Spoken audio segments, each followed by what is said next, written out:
제가 생각할 때는 미국이 이제 올해 금리를 4~5번 올린다고 했는데 저는 그쵸. 충분히 그렇게 될 거라고. 왜냐면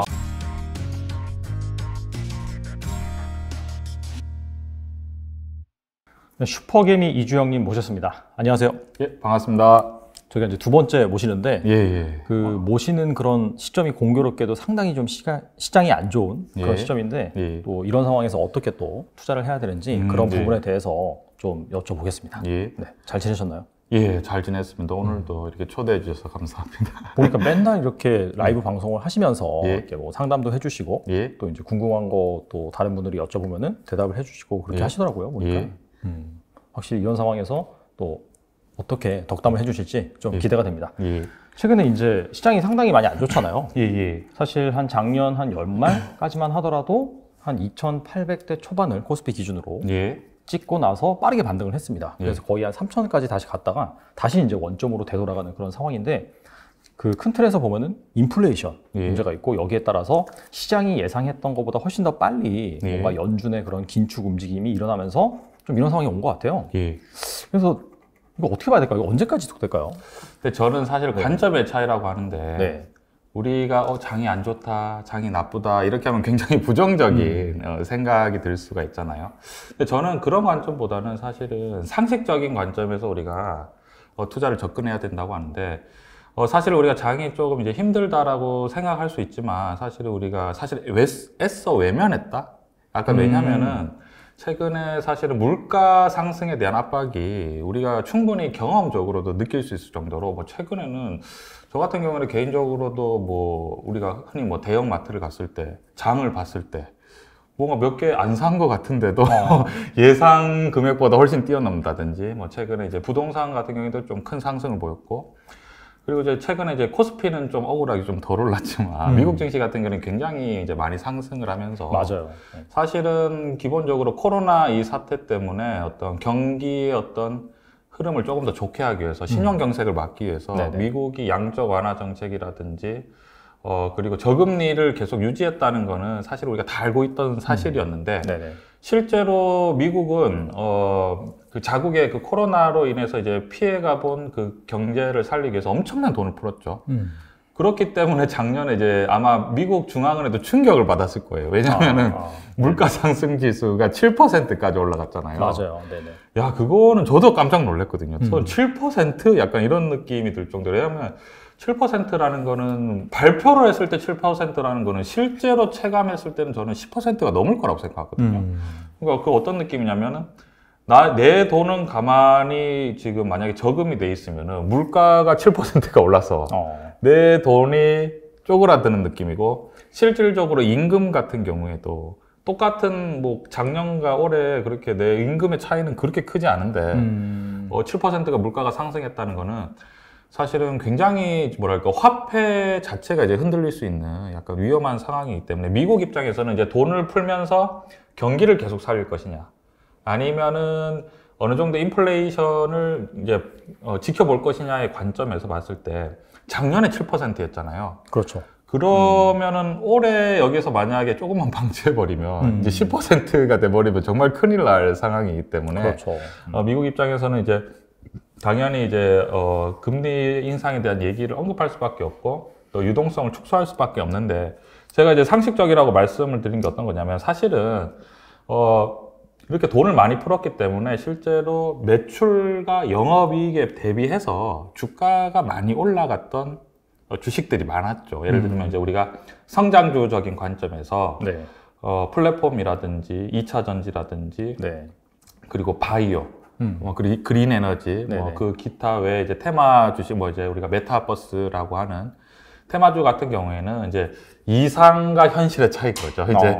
이제 유동성이 계속 화랑일 때는 네네. 이게 이제 잘 뭔가 더 많이 올라갈 수 있을 거라고 생각을 했는데 이제 비싸지만 그래도 더 비싸게 팔 수 있을 거다라고 이제 기대를 했지만 지금 전체적인 상황을 봤을 때 당연히 이제 금리가 올라가요. 왜냐면 지금 소비자 물가 지수가 1%이기 때문에 네. 금리를 어쩔 수 없이 올려줄 수밖에 없는 상황이고 그러면 이제 유동성이 아무래도 덜 풀리다 보면 제가 봤을 때는 어떤 느낌이냐면 이게 떨어진다는 느낌보다는 이제 이미 시장에서 눈치 빠른 사람들은 더 비싸게 팔기는 좀 힘들겠는데 약간 이런 느낌에서 어떻게 하냐면은 이제 익절. 왜냐하면 이미 성장률은 과거부터 해서 좀 많이 올라온 상황이거든요. 네네. 이제 아니면 이제 조금씩 물량을 조절하거나, 근데 이제 신규로 투자하는 사람들은 공격적으로 투자하지 않겠죠. 왜냐면 지금 굳이 현금 갖고 있는 사람이 뭐 주식이 떨어진다고 해서 뭐 주식 한꺼번에 사는 게 보다는 아마 천천히 뭔가 상황을, 금리가 올라갔을 때 어떤 상황이 되나 아마 지켜보는 약간 그런 관점인 것 같고요. 대신에 최근 같은 경우에도 보면 당연히 금리 인상에 대한 이슈가 있기 때문에 예를 들어서 은행주 같은 경우는 대부분 반등을 했고, 그렇죠. 상대적으로 잘 네. 버티고 있죠, 지금. 그리고 왜냐면 그 과거에는 이제 약간 찬밥 심세였거든요. 네네. 은행이 사실은 배당을 한 4% 주는데도 불구하고 이제 네네. 화랑장에서는 네네. 에이, 배당 3, 4%가 약간 그렇죠. 네네. 이제 여름일 때, 봄, 여름일 때는 이제 네네. 이제 관심이 없다가 네네. 이제 약간 찬바람이 부니까 네네. 이거라도 어디냐 약간 지금 약간 그런 느낌이고, 그리고 기존에 실적이 좋았던, 그러니까 시가총액 대비 영업이익이나 매출이 받쳐주는 뭐 삼성전자나 SK하이닉스나 그다음에 현대차, 기아차, 그리고 LG전자라든지 뭐 LG이노텍 이런 주식 같은 경우에는 사실은 주가가 빠짐에도 불구하고 상대적으로 이제 덜 빠지는 약간 그런 관점에서 제가 어떤 이제 우리가 투자를 할 때 어떤 점에 초점을 맞춰야 되냐면, 뭔가 장세가 하락이 시작됐다, 장세가 걱정이 된다, 이렇게 하면은 뭔가 불안 심리가 굉장히 커지잖아요. 왜냐면 이게 돈으로 하는 일이기 때문에. 그렇죠.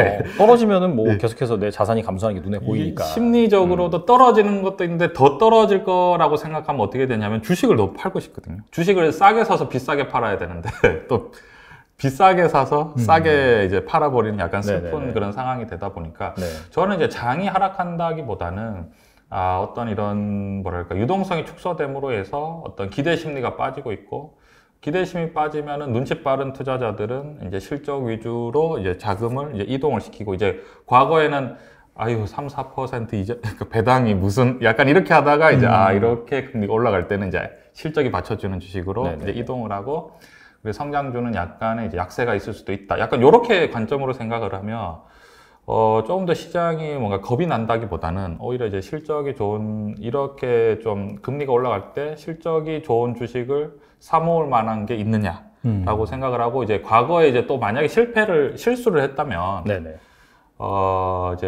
이렇게 유동성 화랑장에서 이제 성장주, 그러니까 실적 대비해서 주식이 과도하게 올라간 주식은 이제 변동성이 클 수 있다.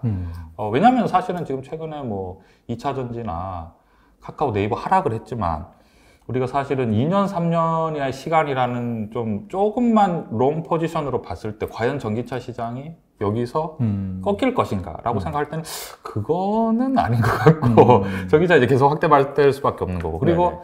지금 이 코로나 상황에서 일단은 보면 이제 재택근무라든지 모든 게 이제 비대면으로 하는 게 너무 익숙해져 있기 때문에, 그렇죠. 과연 네이버와 카카오가 여기서 꺾여서 이제 뭐 계속 떨어질 건가라고 생각하면은 그것도 아닌 것 같은데라는 생각이 있기 때문에, 우리가 이런 뭔가 조금 더 객관적인 시장에서 투자를 아주 뭐랄까 조금 이성적으로 접근을 하면 조금 더 이제 공포심도 줄어들고, 이제 투매, 우리가 흔히 개인 투자자들은 실패하는 대부분의 이유가 이제 결국은 이제 겁이 나서 투매를 한다 생각을 하거든요. 그 투매를 조금 더 이겨낼 수 있는 약간 그런 관점이 아닐까라고 생각합니다. 그러니까 사실 뭐 지금 시장에서 불거지고 있는 그런 리스크, 그런 리스크 때문에 주식 가격이 막 계속해서 하락을 하고 있는데, 막 그런 것들을 보면서 부정적인 생각을 하기보다는 사실 그 전례없는 유동성, 저금리 그런 상황이 만들어낸 엄청나게 그 성장주가 상승할 수 있었던 환경이 이제 끝나고, 어떻게 본다면 약간 좀 정상으로서의 회귀, 그런 관점에서 이제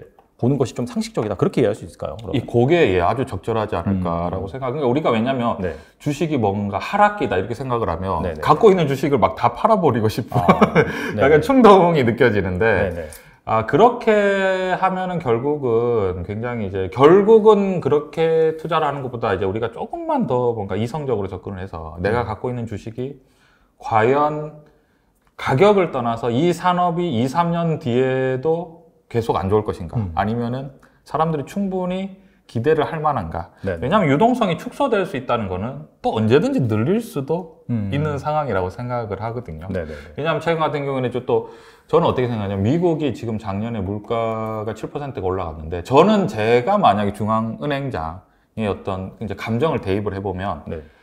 저는 중앙은행의 지금 미국 중앙은행의 목표는 아마 작년에 7%였기 때문에 올해는 2%만 떨어뜨리자.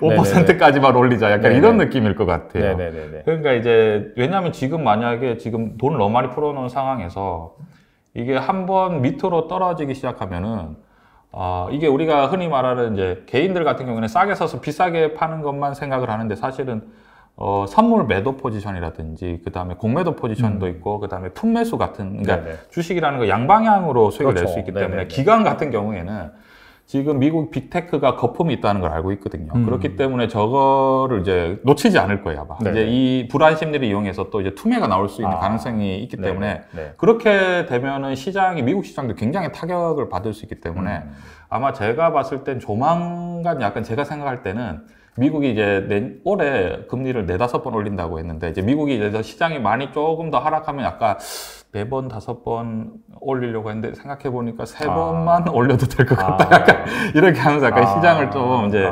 완만하게 왜냐하면 이제 빅테크에 대한 성장성은 뭐 누구도 지금 뭐 가늠할 수 없는 상황이기 때문에 미국의 지금 애플이라든지 구글, 아마존 그리고 테슬라 그리고 메타 플랫폼 같은 주식은 충분히 그리고 엔비디아도 마찬가지죠. 충분히 성장성이 뭐 있다라고 생각을 합니다. 예. 그러니까 사실 그 파월 의장의 마음을 좀 대입을 해봐서 생각을 해보면 사실 좀 인플레이션이라든지 그런 부분이 유례 없이 너무 심하니까 분명히 이제 잡긴 잡아야 됐고 그러다 보니까 시장에 좀 메시지를 세게 던지는 부분이 있고 근데 뭐 아시다시피 주가는 사실 그 주인 따라 나와서 산책하는 강아지처럼 갈 때는 또 엄청나게 갔다가 올 때는 또 엄청나게 오고 그러다 보니까 시장이 약간 좀 과민하게 반응하는 경향이 있다.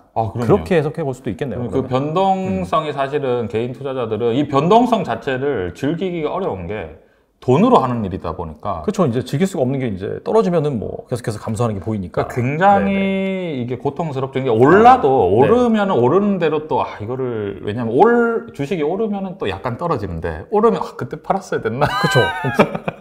언제 떨어질까? 팔라니까 더 오를 것 같고. 그런 관점이 있는 것 같아요. 그래서 이런 유동성에 대해서 약간 이제 익숙해지는 약간 그런 관점이 좀 필요하지 않나라고 생각합니다. 달리 말하면은 약간 연준에서 기존의 시장에서 우려했던 것보다 약간 좀 비둘기적인 그런 스탠스가 다시 나온다라고 한다면? 그럼 저는 충분히 그렇게 될 거라고. 왜냐면 지금 시장을 무너뜨려 버리면 큰일 나는 상황이기 사실 때문에. 뭐 득이 되는 게 없죠. 아무런 득이 안 되고 사실은 이제 미국 주식이 굉장히 많이 상승을 하면은 사실 우리가 그게 부러울 수도 있는데, 미국 안에서 사는 입장에서는 아마 너무 많이 오르기 시작할 거예요.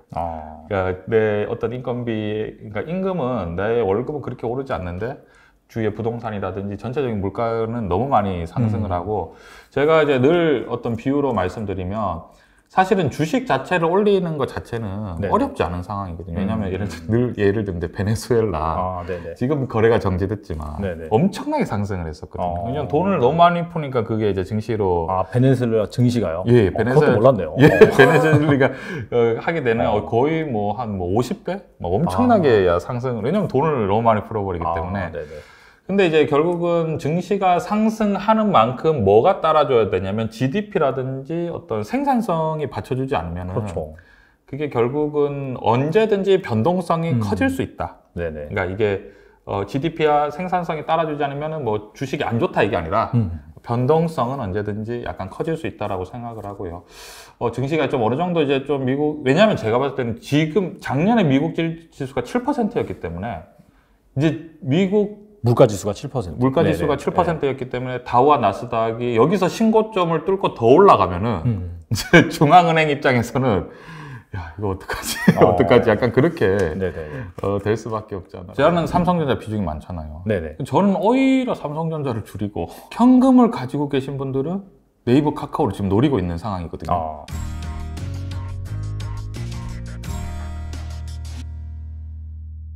그러면은 사실 뭐 물론 사후적이긴 하나 지금 이 상황에서는 지금 포트폴리오를 어떻게 좀 구성을 해야 되는지, 이 상황에서 뭐 들고 있어야 될 주식, 그 다음에 이 상황에서는 좀 조심해야 될 주식, 뭐가 있을까요?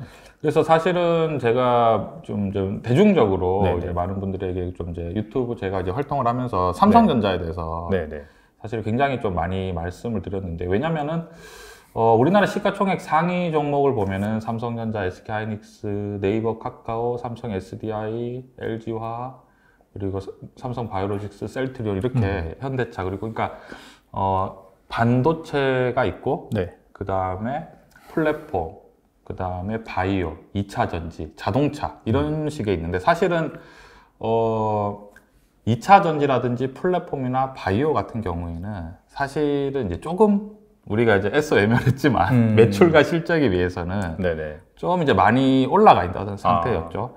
그리고 삼성전자와 현대차가 이제 둘이 실적이 좋은데, 현대차 같은 경우에는 사실은 굉장히 좋은 기업이라고 생각을 하지만 사실 글로벌 경쟁이 치열하지 않은 것 같진 않아요.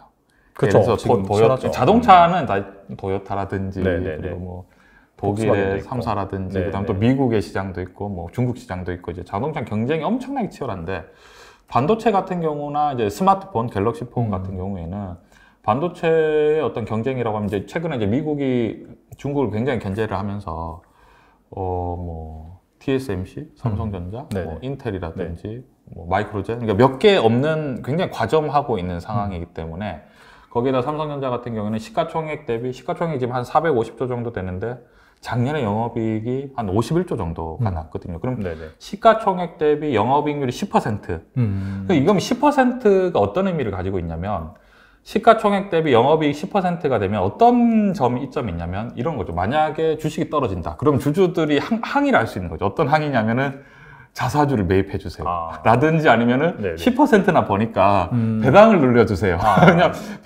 작년에 50조를 벌었으니까 여기서 예를 들어서 뭐 한 5%라도 우리 배당을 좀 달라, 이렇게 이제 뭔가 이제 할 수 있는 게 그냥 돈을 버니까. 그렇죠. 그러니까 떨어질 때 들어오는 현금이 이제 그 회사 규모 대비 거의 10% 수준이면은 자사주를 매입할 수 있다든지 아니면 배당을 늘릴 수 있는 뭔가 할 수 있는 여지가 많은데, 이제 기초 자산이라고 하죠. 주식이 많이 올라간 데 비해서 이제 그냥 올라가는 이유가 뭐냐, 미래에 잘 될 거라는 기대심으로 올라가는 건데, 그게 이제 매출과 영업이익이 버텨주지 않는 상황에서, 한마디로 이제 배당을 주지 않는 상황에서 떨어질 때, 기대심이 떨어질 때 방어할 수 있는 수단이 이제 거의 없는, 사실은 그런 슬픈 상황이죠. 그러니까 떨어질 때 너무 무섭죠. 그래서 삼성전자는 현대차 같은 경우에는 떨어지면 속은 상하지만 속은 상하지만 들고 있어야지, 약간 이게 들고 있을 때 너무 겁이 나지는 않는데 약간 그런 차이가 있지 않나라고 생각을 합니다. 그래서 저는 이제 약간 삼성전자 같은 경우 이제 실적 있는 주식을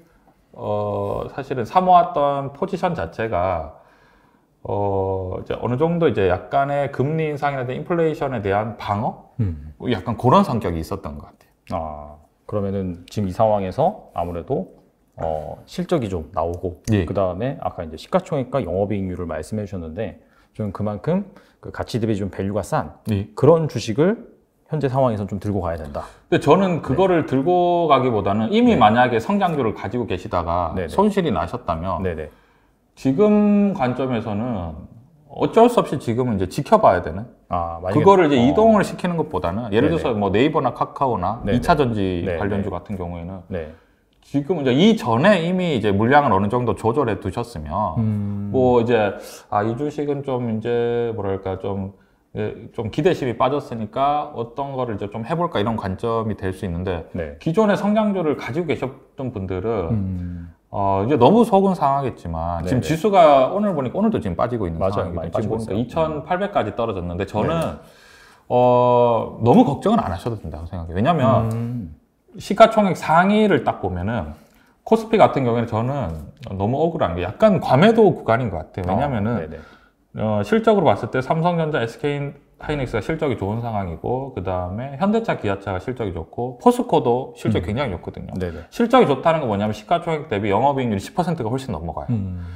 그렇기 때문에 지금 과매도 충분히 구간이 있는 것 같고, 이게 코스피가 더 뭐 크게 만약에 떨어진다고 해도 굉장히 일시적일 뿐이고 이제 반등을 할 거고 기존에 우리나라가 기업이 굉장히 지금 생산성이 높은 기업이 있기 때문에 그걸 바탕으로 플랫폼 왜냐하면 이제 삼성전자가 반도체와 스마트폰을 만들기 때문에 카카오와 네이버의 성장성은 뭐 너무 무궁무진할 수밖에 왜냐면 스마트폰은 이제 뗄래야 뗄 수 없는 우리 생활 필수품이고 그리고 전기차 같은 경우에 또 제가 봤을 때 충분히 삼성 SDI나 뭐 LG 에너지 솔루션 충분히 어떤 경쟁력이 있다 생각하고 뭐 바이오 같은 경우에도 충분히 경쟁력이 있기 때문에 너무 이제 걱정은 안 하셔도 되지만 이제 속은 상한 거죠.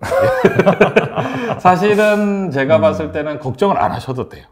예, 걱정을 안 하셔도 되지만 이제 계좌를 봤을 때 이제 눈물이 이제 좀 나고 근데 이럴 때 이제 약간 그러니까 그 투자를 잘했다기보다는 삼성전자 비중이 많았다는 거는 사실은 네이버 카카오가 더 올라갈 수도 있고 2차 전지도 더 올라갈 수도 있지만 이제 스스로 수익률을 좀 떨어뜨리면서 나는 좀 안전하게 가겠다라고 어떤 실적 위에 주식을 담으신 분들은 사실 이렇게 위험이 왔을 때는 오히려 좀 기회일 수 있죠. 오히려 이럴 때는 삼성전자랑 현대차가 안 빠졌네 라고 하면서 요거를 조금 이제 비중이 많았었는데 조금 줄이면서 오히려 많이 빠진 그런 성장주로 조금씩 이제 저점에서 이제 저는 제가 봤을 때는 지금 충분히 과매도 구간이고 여기에서 뭐 추가적으로 빠져봐야 최대 빠져봐야 또 들으시면 속이 상할 수도 있지만 괜찮아요.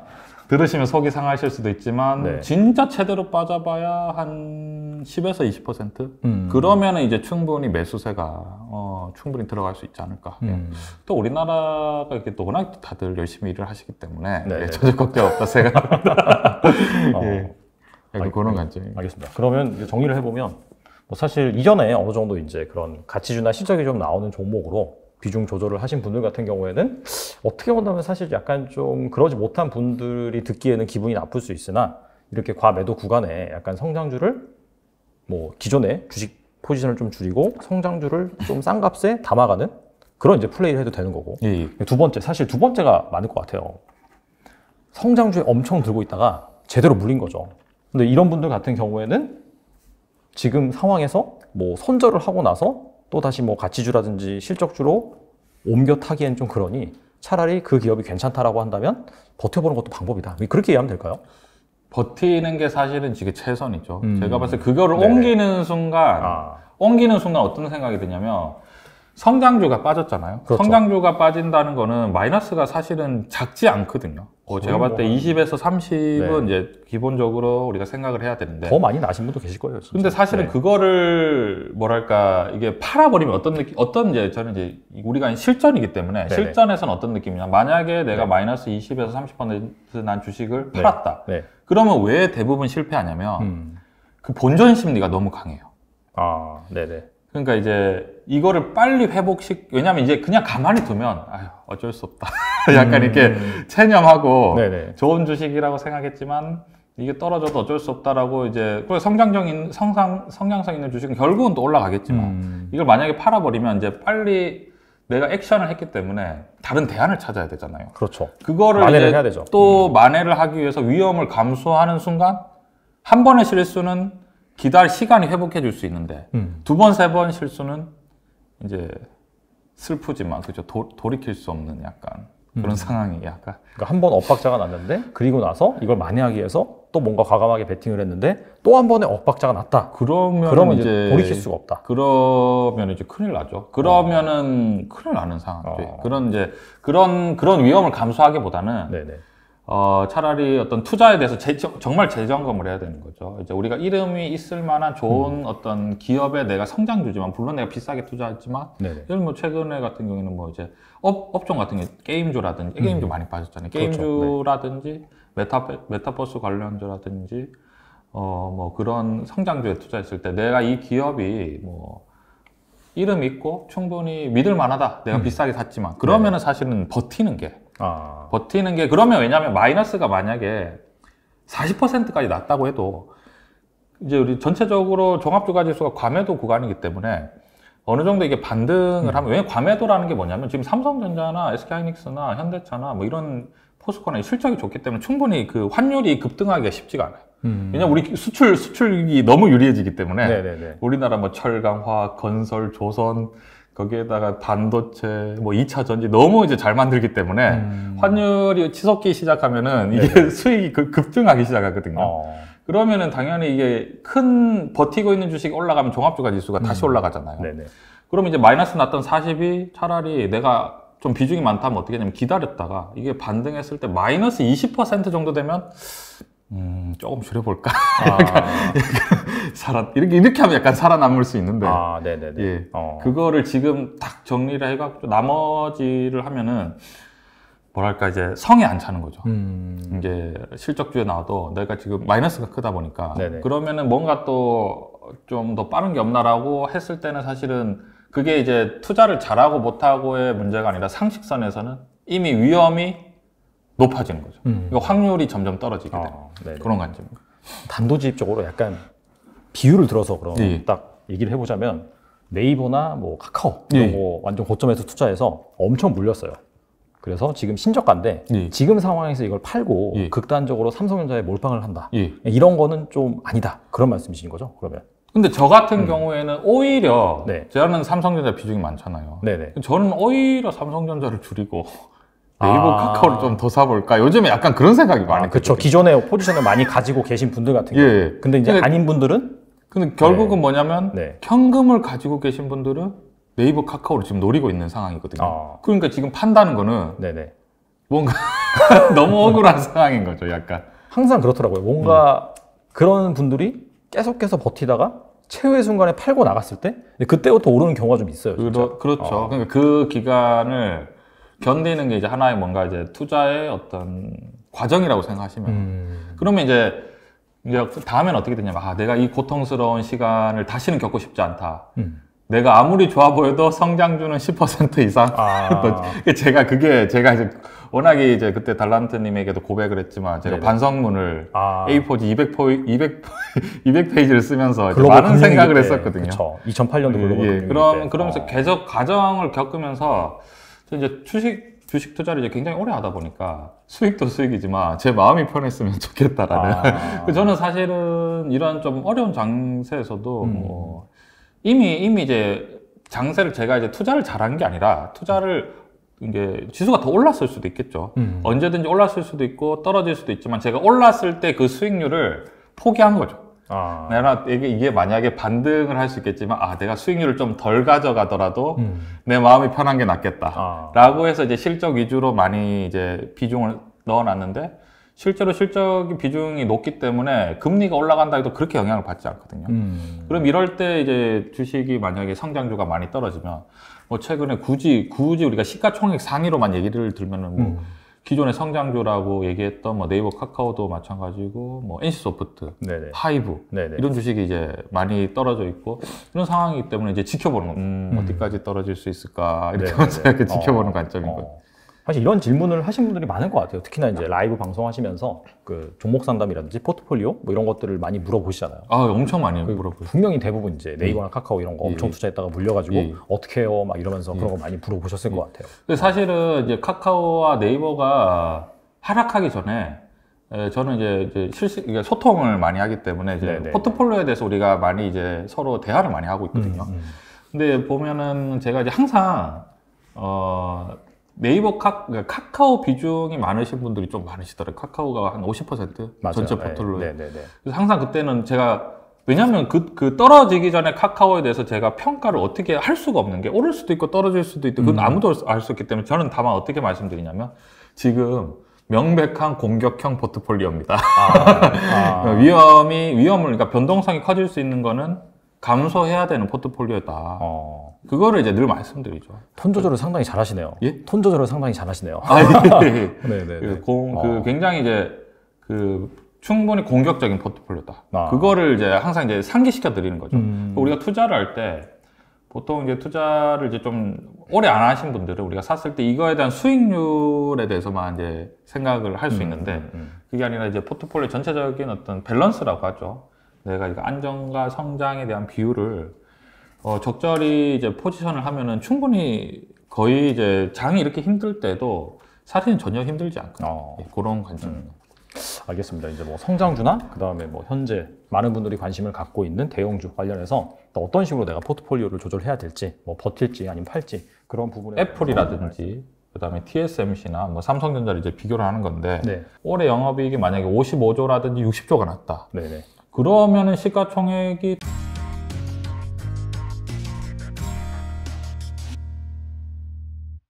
그리고 이제 막 사회 초년생 분들도 와서 예. 뭐 어떻게 투자를 해야 되는지 그런 부분들에 대해서 분명히 좀 질문은 주실 것 같아요. 그래서 뭐 일반적으로 한 월급 250만 원, 그 중에서 또 열심히 또 절약을 해서 한 100만 원 정도 매달 투자할 여력이 있다라고 한다면 어떤 식으로 좀 투자를 하면 좋을지. 저는 여기에서 굉장히 제가 방송을 하면서 너무 굉장히 보람을 느꼈었거든요. 어떤 네네네. 거냐면 어떤 네. 분이 이제 사연을 보내주셨는데 네. 그분이 이제 평소에 이제 아르바이트를 해서 열심히 생활을 하신다고 하셨거든요.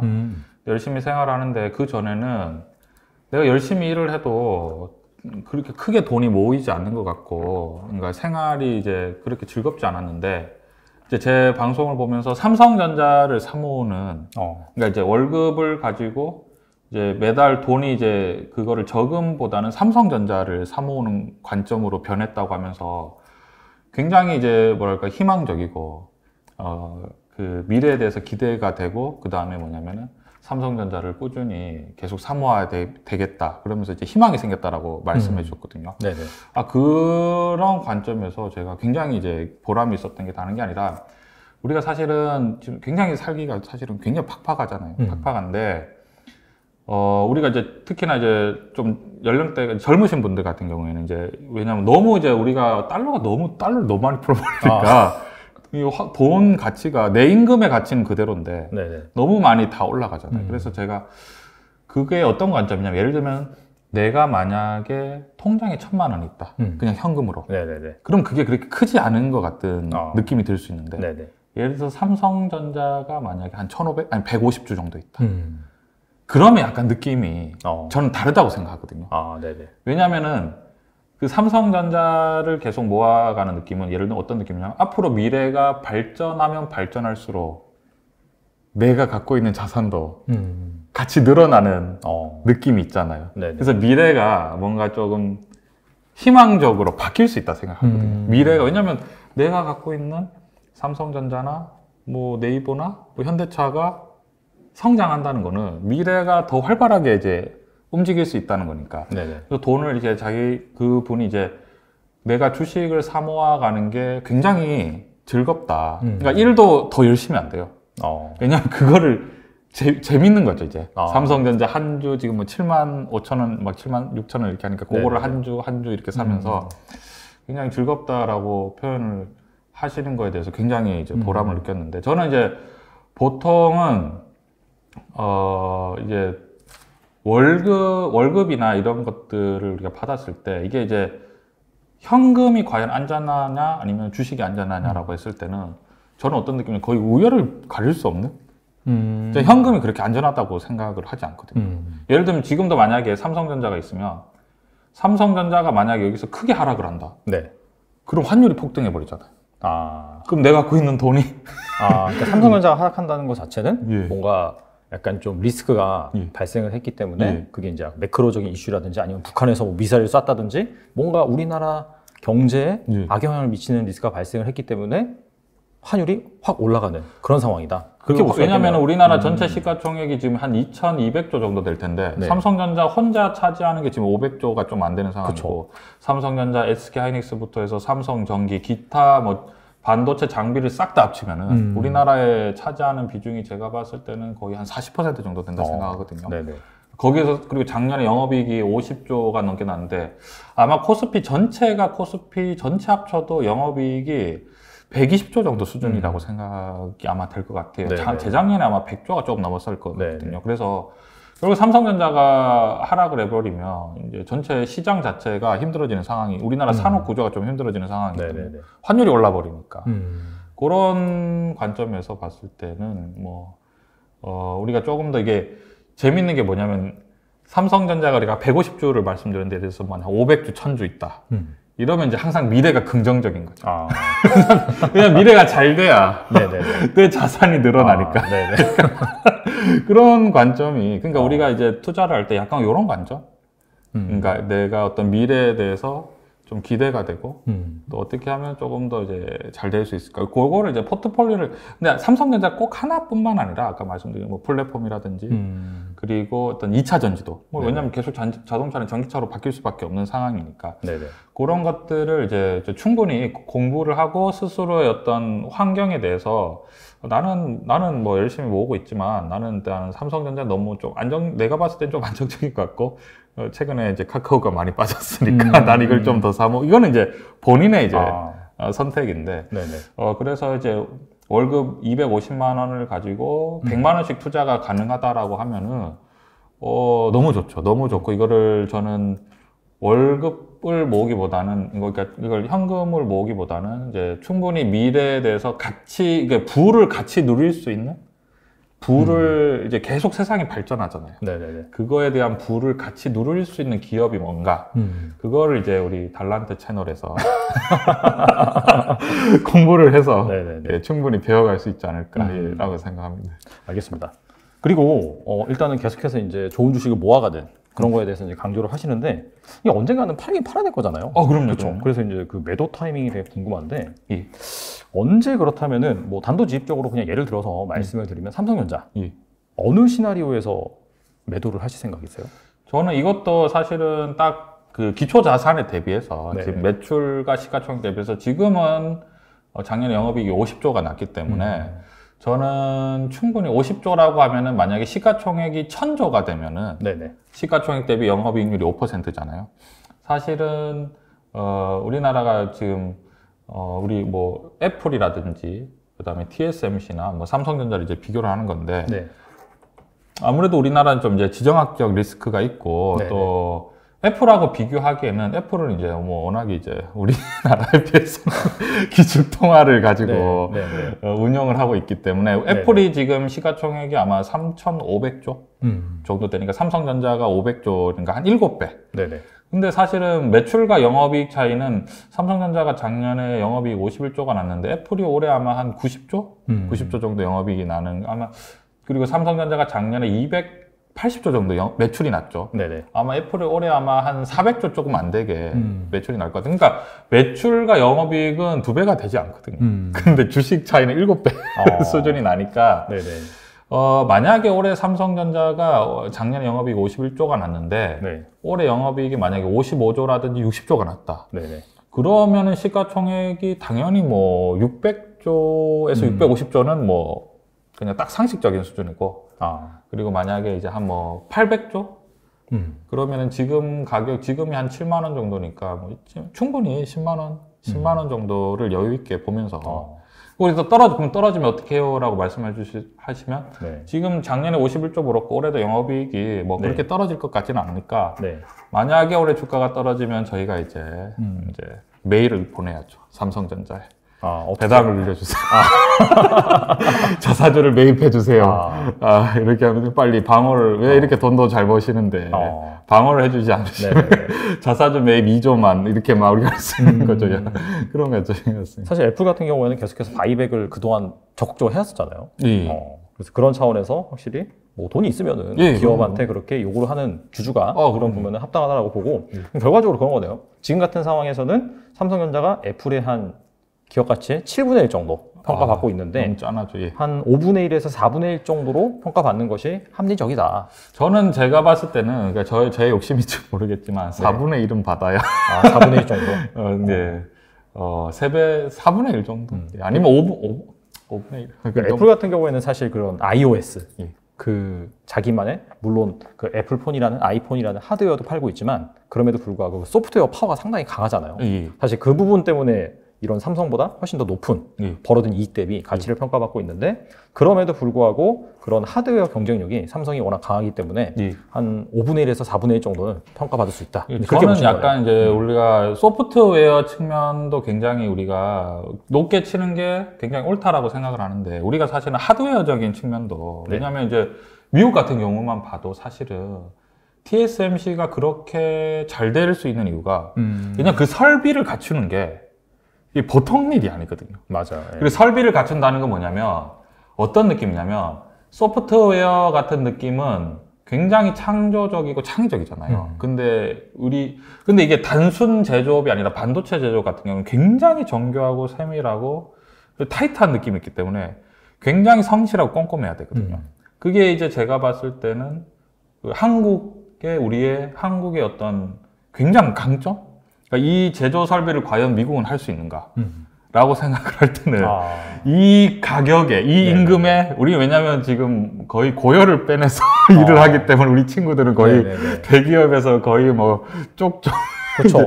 완전히 그냥 열심히 일하잖아요. 이제 어렸을 때부터 뭐 밤 10시 미국 학생들은 밤 10시까지 야자로 단련되고 왜냐면 이제 초과 근무는 원래 당연한 야자로 단련된 그 엄청난 그 성실과 근면이 있는 상황인데 그래서 저는 우리가 제조 설비에 대해서 우리가 너무 이런 뭔가 소프트웨어 측면에서를 너무 높게 보고 이런 제조업을 좀 그 상대적으로 작게 보는 거는 조금 굉장히 억울하다. 왜냐면 우리도 너무 열심히 일을 해서 왜냐면 미국 같은 경우에 미국이 왜 결국은 삼성전자나 대만 TSMC가 지금 이제 D램이라든지 이런 것들이 굉장히 강점이 될 수밖에 없는 게 물론 우리나라도 인건비가 높지만 인건비 대비 어떤 그 생산성? 그러니까 일하는 강도라는 걸 했을 때는 미국에서는 절대 이 가격으로 그 D램을 생산할 수가 없을 거예요. 제가 봤을 때는. 그러니까 거기에서는 왜냐면 우리나라가 굉장히 그게 정교한 작업이기 때문에 그래도 굉장히 또 교육을 많이 받아야지만이 그 제조 설비를 갖추고 정교하게 만들 수 있기 때문에 저는 그런 건 굉장히 억울하죠. 그래서 그 억울함이 해소되는 예를 들어서 뭐 삼성전자의 시가총액이 애플의 시가총액이 한 4분의 1 정도 그 정도 되는 시점에 오면은 그 정도면은 어느 정도 합리적인 가치를 인정받았기 때문에 수익이 많이 났다라고 한다면 그때는 좀 줄일 수 있다. 할 수 있다. 그럼 뭐 충분히 그때는 또 이제 왜냐면은 비중이 40%면 그 정도까지 올라가면 비중이 60%까지 올라갈 거기 때문에 그렇죠. 이제 좀 줄여주고 이제 좀 기다려도 되고 아니면은 뭐 또 새로운 왜냐면 수익이 났기 때문에 또 이제 과감하게 수익이 난 부분에 대해서는 더 공격적으로 이제 투자를 할 수 있으니까 조금 더 수익 난 부분에서는 조금 더 성장성 있는 뭐 우리가 메타버스 관련주라든지 뭐 게임 관련주라든지 또 아니면 굉장히 일을 열심히 저 대표이사님은 너무 일을 열심히 하시는데 약간 그런 회사는 투자할 수 있는 관점이죠. 약간. 알겠습니다. 이거는 이제 그 밸류에이션 관점에서 가치보다 뭔가 가격이 많이 뛰었을 때 이제 매도하는 그런 부분에 대해서 말씀을 해주신 부분이고 두 번째 시나리오도 있는 것 같아요. 예를 들어서 삼성전자가 지금은 1등 기업이고 너무 잘하고 있지만 또 미래일은 아무도 모르잖아요. 그럼요. 그래서 뭔가 그 기업 가치 훼손 이슈가 발생을 했을 때도 매도할 수 있다라고 볼 수 있는데 뭐 대표적인 그런 예가 뭐가 있을까요, 그러면? 삼성전자가 만약에 지금 최고로 뭔가 좀 생각하는 대로 안 된다라고 하는 제가 관점은 어떤 관점이냐면 매출과 영업이익이 작년에 51조가 났는데 올해 만약에 40조까지 줄었다. 그럼 굉장히 이제 우려스러운 상황이거든요. 왜냐면 그렇게 된다는 10조가 줄어든다는 거는 이제 경쟁에서 약간 밀리고 있나? 라든지 그러면 굉장히 심각해지는 거죠. 그러면은 심각해지는데 그 외 부분에 대해서는 사실은 실적이 잘 나오고 있을 때는 뭐 사실은 왜냐면 저희가 이제 이메일을 보내면 되기 때문에 수익이 나고 있으면 삼성전자 말고 다른 것 좀 얘기해 주세요. 그 얘기를 너무 많이 들었었는데 작은 회사를 제외하고 시가총액 상위 종목 중에서 만약에 그런 종목을 골라낸다고 하면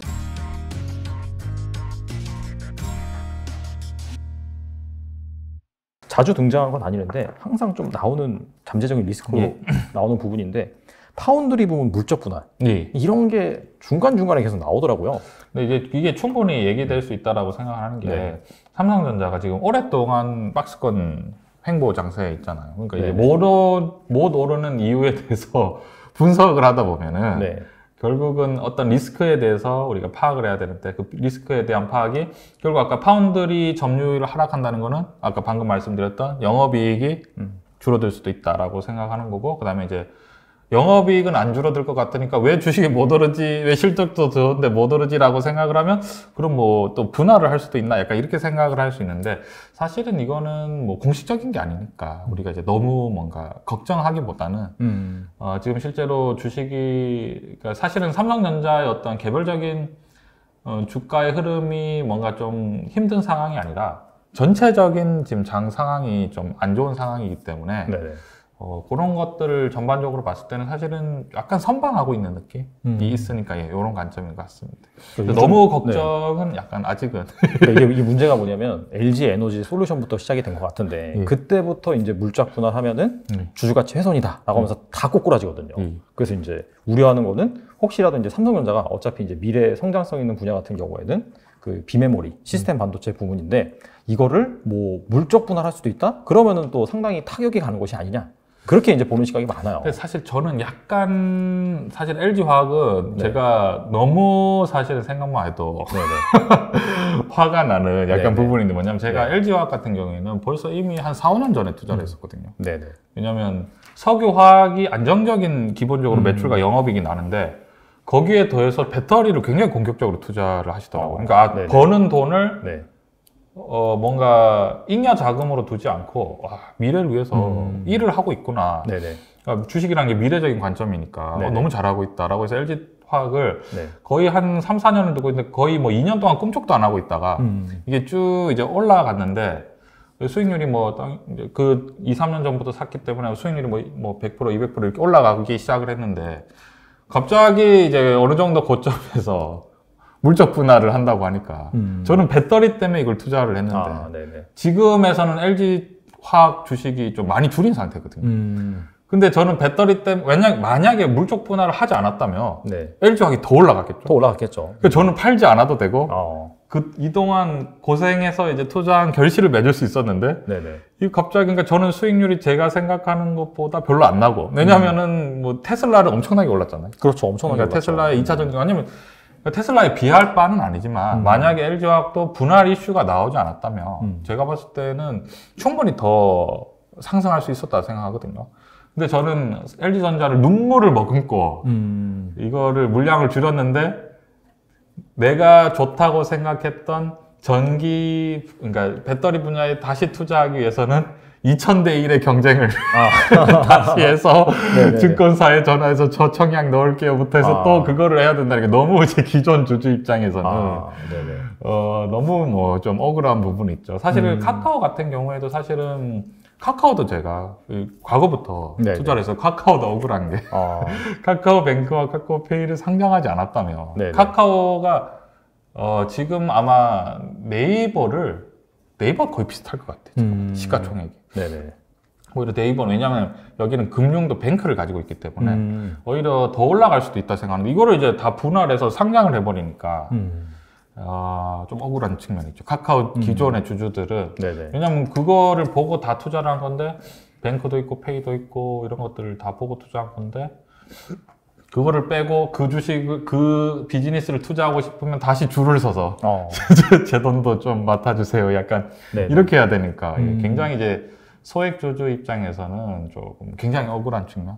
근데 저는 삼성전자 같은 경우는 약간 그렇게 물적 분할에 대한 거에 대해서 크게 걱정을 안 하는 게 외국인 비중이 굉장히 높거든요. 삼성전자. 만약에 이제 그렇게 분할을 한다라고 하면은 그쪽에서 들고 일어날 것이다. 기존 주주들이 이제 왜냐면 삼성전자 그래도 외국인 비중이 50%가 높고. 그렇죠. 항상 높죠. 삼성전자 우선주도 외국인 비중률이 거의 85% 정도 되기 때문에. 그게 이제 그렇게 쉽지는 않아요. 사실 뭐 앞으로 일어날 일 100% 예단할 수는 없지만 가능성적인 측면에서 따져봤을 때 그런 주주들의 또 파워, 이해관계를 생각을 한다면 쉽지 않다. 그리고 지금 분위기 자체도 분할하면 이제 사람들이 이제 다들 눈치를 챈 거예요. 이제 이러면서 과거에는 이제 분할한다고 하면은 뭔가 이렇게 좀 뭔가 빵빵빵 늘어난 느낌이었는데 이번에 이제 카카오에 대한 성장성을 믿고 투자하시는 분들이 지금 화가 굉장히 많이 나 있는 상황이기 때문에 약간 그런 관점. 근데 사실은 정말 카카오가 지금 굉장히 좀 하락했잖아요. 많이 하락했죠. 과연 카카오뱅크와 페이를 상장하지 않았다면 이렇게 떨어질 수 있을까? 라는 의구심은 사실은 벗어날 수가 없는 약간. LG도 사실 LG화학이 그 물적 분할을 하고 나서부터 지주 회사라든지 LG생활건강이 최근에 엄청나게 하락하고 있잖아요. 많이 빠졌죠. 그러니까 좀 대주주들이 그러니까 대주주라고 표현한 게 그러니까 예를 들어 외국인 지분율이라든지 이쪽에서 이제 좀 그런 물적 분할 때문에 뭔가 좀 아무래도 약간의 과거보다는 약간 브랜드 파워나 신뢰가 그렇죠. 왜냐하면 이제 소액주주, 그러니까 대주주가 아닌 그냥 그 회사의 기업 가치를 믿고 투자하신 분들은 사실은 좀 어느 정도 손해를 볼 수밖에 없는 상황이기 때문에 감정이 좋을 수는 없다. 그런 관점인 거죠. 알겠습니다. 일단은 삼성전자 파운드리 물적 분할은 쉽지 않은 걸로 그렇게 이제 가정을 하고 네. 쉽지 않을 것 같아요. 왜냐면 지금 한다고 하면은 진짜 엄청난 이제 왜냐면 또 이제 삼성전자의 소액주들이 지금 엄청나게 많은 상황이잖아요. 맞아요. 그래서 큰일을 약간 내느냐. 그리고 이제 내부적으로도 그런 얘기가 나오더라고요. 뭐냐면은 이게 TSMC가 어마어마하게 투자를 하잖아요. 삼성도 물론 어마어마하게 이제 뭐 그냥 단순히 몇십조가 아니라 5년, 10년 내다보고 100조 이상 하니까. 근데 이 물적 분할하면은 어차피 그 파운드리 신설 법인의 자금이 없기 때문에 이게 쉽지 않을 것이다. 맞습니다. 그래서 지금 현재 뭐 스마트폰이라든지 메모리 반도체에서 발생하는 캐시카우 이런 걸 가지고 투자를 해야지 분할해서 그 구조가 안 나온다. 그런 말을 하더라고요. 알겠습니다. 혹시라도 또 이런 이슈가 생기면 어떡하나 해서 여쭤본 그런 부분이고요. 그리고 그 삼성전자처럼 또 이렇게 뭔가 좀 차근차근하게 모아갈 만한 그런 뭐 섹터나 기업? 뭐가 있을까요? 이게 참 저도 굉장히 이 얘기를 사실은 많이 들었었는데 왜냐면 제가 삼성전자만 자꾸 사모하라고 하니까 아니 삼성전자 말고 다른 것 좀 얘기해 주세요. 그 얘기를 너무 많이 들었었는데 작은 회사를 제외하고 시가총액 상위 종목 중에서 만약에 그런 종목을 골라낸다고 하면 저희가 삼성전자 전에 한 번 이제 말씀드린 게 뭐냐면 LG노텍. LG노텍은 왜냐면은 그 스마트폰에 있는 카메라 모듈을 공급을 하더라고요. 근데 그게 결정적으로 애플에 공급을 하니까. 맞아요. 그럼 애플 스마트폰에 카메라를 공급할 정도면은 사실은 글로벌 탑이라는 뜻이거든요. 그렇죠. 그래서 그거를 제가 LG 이노텍이 상승하기 전에 좀 많이 말씀을 드렸었는데 이미 너무 많이 상승을 해서 그러니까 우리가 봤을 때 LG 이노텍 같은 게 기존에 좀 어느 정도 기초 자산이 그것도 10%가 넘어온 상황에서 그러니까 성장성 있는 주식 그런 관점으로 우리가 좀 접근을 하면 좋을 것 같은데 그게 많지가 않아요. 그러니까 이제 성장성이 있으면 기초 자산이 부족하고 기초 자산이 빵빵하면 성장성이 없고 이제 예를 들어 기초 자산이 빵빵한데 성장성이 없는 게 예를 들어 포스코라든지 뭐 이제 금융주 그러니까 그 자본 말씀하시는 거죠? 기초 자산이라고 하면 어떤 이제 매출과 영업이 그런 매출과 영업이라든지 뭐 기본 그러니까 주식이 떨어질 때 뭐 자기 자산을 팔아서 자사주 매입을 한다든지 뭔가 이제 그런 방어할 수 있는 수단이 있어야 되는데 그런 게 그건 참 어려운 것 같아요. 어렵긴 한데 약간 떡잎이 괜찮은 주식을 본다라고 한다면 방금 말씀하신 LG 이노텍 뭐 그 정도로 이제 볼 수 있겠네요. 근데 이미 좀 많이 상승을 해서 그렇긴 하죠. 많이 상승을 해서 그것도 좀 조심은 이미 이제 오른 주식은 사실은 조금 오르기 전에 봐야 되는데 근데 저희는 이제 오르기 전부터 그걸 좀 많이 말씀을 드렸었거든요. LG 이노텍이 보니까 최근에 그 테슬라 그쪽에도 이제 모듈 공급 그 부분도 계속해서 확대를 하고 있더라고요. 그런 것들 그러니까 그런 이제 성장성 계속 뭔가 미래가 기대가 되는데 뭔가 안정성도 있다. 이러면은 뭐 현금보다는 훨씬 좋은 관점인 거죠. 그런 관점에서 이제 개인들이 뭔가 앞으로의 뭔가 스페이스X가 상장을 해서 스타링크를 하고 전 세계 와이파이가 되면서 수많은 이제 뭔가 더 네트워크 사이가 구축되고 미래가 발전하고 이런 거를 생각하면 현금도 좋지만 이런 이제 이렇게 모아가는 그러니까 미래를 뭔가 좀 밝고 긍정적으로 볼 수 있는 미래야 더 성장해라 약간 이런 느낌 되니까 약간 그런 게 좋은 것 같습니다. 알겠습니다. 뭐 아무튼 지금 시장이 안 좋으니까 만약에 뭐 지금은 약간 부담스럽다라고 한다면 좀 가격이 좀 내려왔을 때 그때 뭐 약간 긍정적으로 중장기적으로 볼만한 그런 기업이겠네요. 저는 충분히 괜찮은 것 같습니다. 나쁘진 않다. 나쁘지 않다. 이게 나쁘지 않다라는 표현이 뭐냐면 최고는 아닌데 여기에서 골랐을 때 그리고 하나만 계속 살 수는 없잖아요. 또 사람 심리가 물론 이제 뭐 한 우물만 판다 그런 분도 계시긴 하지만 그럼에도 불구하고 약간 좀 분산된 그런 포트폴리오를 가지고 가고 싶으신 분도 분명히 있기 때문에. 근데 삼성전자가 사실은 지금 뭐 무조건 매수가 아니라 어느 정도 이제 시장이 안 좋기 때문에 현금을 가지고 계신 분들은 당연히 또 적절하게 분할로 사는 것도 정말 좋은 방법. 그런 관점. 그러면 마지막으로 지금 시장 상황이 좀 힘든데 또 영상을 시청하시는 또 투자자분들을 위해서 또 한 말씀 해주시면 좋을 것 같습니다. 최근에 시장이 많이 힘들기 때문에 우리가 이제 저도 사실은 주식 투자를 이제 오랫동안 하면서 이제 좀 굉장히 이제 좋을 때도 있고 힘들 때도 있는데, 거기에서 이제 어떤 것이 이제 어떤 투자의 어떤 미래 투자에 대해서 이제 관점이 가르냐면, 힘들 때 주식을 약간 외면하기보다는 조금 더 이제 좀 굉장히 고통스럽거든요. 주식이 떨어질 때 계좌를 보는 것 자체가 너무 고통스러운데, 뭔가 과거로부터 어떤 이 경험을 가지고 실패 자체나 어떤 실수를 어떤 뭐랄까 내가 배움의 과정으로 만들어 가야 된다 생각하거든요. 왜냐하면 주식이라는 거는 네네. 주식 투자를 잘한다 이런 거는 제가 봤을 때는 없는 것 같고요. 어떻게 보면 실수를 계속 줄여가는 느낌? 그러면은 알아서 잘해지는. 그게 이제 결국은 실수를 줄이다 보면은 네네. 이제 앞으로는 그 과거 실수를 줄이면은 네네. 조금 더 나을 수 있으니까. 그래서 굉장히 이제 힘들지만 우리가 이제 자본주의를 살아가면서 이 주식 시장에서는 결국은 이제 아무리 외면을 해도 다시 돌아올 수밖에 없다라고. 왜냐면 여기에서 이제 화폐 가치가 만들어지고 우리의 어떤 부가 만들어지기 때문에.